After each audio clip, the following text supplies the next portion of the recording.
बोल लक्ष्मी नारायण भगवान की जय। कार्तिक महात्म की जय। तुलसी मैया की जय। कार्तिक अध्याय का आज हम कार्तिक महात्म का 7वां अध्याय पढ़ रहे हैं। जिन्होंने हमारी कथा आज से शुरू की है वो 6 अध्याय हमारे पहले वाले सुन सकते हैं।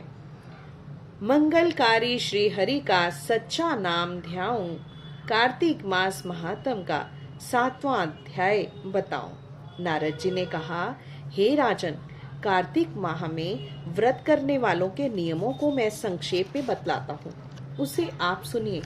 व्रती को सब प्रकार के आमिष, मांस, उड़द, राई, खटाई और नशीली वस्तुओं का त्याग कर देना चाहिए। व्रती को दूसरे का अन्न ग्रहण नहीं करना चाहिए, किसी से द्वेष नहीं करना चाहिए और तीर्थ के अतिरिक्त अन्य कोई यात्रा नहीं करनी चाहिए। देवता, वेद, ब्राह्मण, गाय, व्रती, नारी, राजा और गुरुजनों की निंदा भी नहीं करनी चाहिए। व्रती को दाल, तिल, पकवान और दान किया हुआ भोजन ग्रहण नहीं करना चाहिए। किसी की चुगली और निंदा भी नहीं करनी चाहिए। किसी भी जीव का मांस नहीं छूना चाहिए। पान, कत्था, चूना, नींबू, मसूर, बासी और जूठे अन्न का प्रयोग भी नहीं करना चाहिए। गाय, बकरी और भैंस के अतिरिक्त अन्य किसी पशु का दूध नहीं पीना चाहिए। कांसे के पात्र में रखा हुआ पंचगव्य, बहुत छोटे घड़े का पानी और केवल अपने लिए ही पका हुआ अन्न प्रयोग करना चाहिए।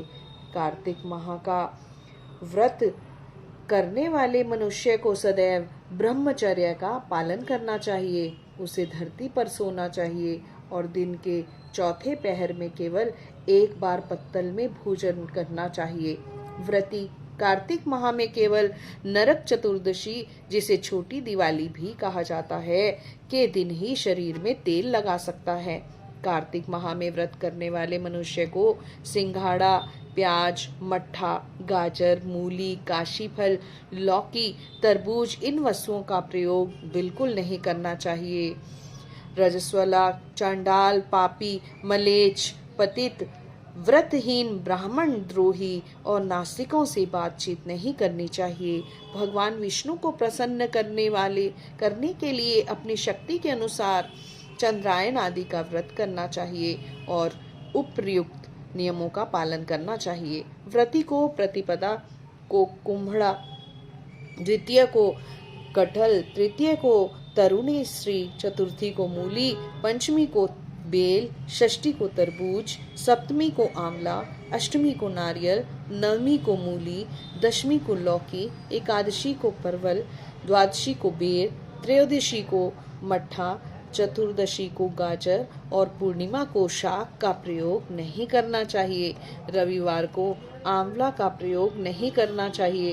कार्तिक माह में व्रत करने वाला मनुष्य आदि इन शाकों में से किसी शाक का सेवन करना चाहे तो पहले ब्राह्मण को देकर ग्रहण करे।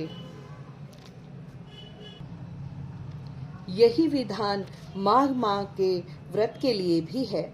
देवोत्थानी एकादशी में पहले कही गई विधि के अनुसार नृत्य, जागरण, गायन, वादन आदि करना चाहिए। इसको विधि पूर्वक करने वाले मनुष्य को देखकर यमदूत ऐसे भाग जाते हैं जैसे सिंह की गर्जना से हाथी भाग जाते हैं। कार्तिक माह का व्रत सभी व्रतों में श्रेष्ठ है। इसके अतिरिक्त जितने भी व्रत यज्ञ हैं वह 1000 की संख्या में किए जाने पर भी इसकी तुलना नहीं कर सकते, क्योंकि यज्ञ करने वाले मनुष्य को सीधा बैकुंठ की प्राप्ति होती है। जिस प्रकार राजा की रक्षा उसके अंग रक्षक करती हैं, उसी प्रकार कार्तिक माह का व्रत करने वाले की रक्षा भगवान विष्णु की आज्ञा से इंद्र आदि देवता करते हैं। व्रती मनुष्य जहाँ कहीं भी रहता है वहीं पर उसकी पूजा होती है, उसका यश फैलता है। उसके निवास स्थान पर भूत, पिशाच आदि कोई भी नहीं रह पाते। विधि पूर्वक कार्तिक माह का व्रत करने वाले मनुष्य के पुण्यों का वर्णन करने में ब्रह्मा जी असमर्थ हैं। यह व्रत सभी पापों को नष्ट करने वाला, पुत्र पौत्र प्रदान करने वाला और धन धान्य की वृद्धि करने वाला है। भजमन नारायण नारायण नारायण श्रीमन नारायण नारायण लक्ष्मी नारायण नारायण नारायण श्रीमन नारायण नारायण नारायण भजमन नारायण नारायण नारायण। बोलो कार्तिक महात्म की जय, लक्ष्मी नारायण भगवान की जय।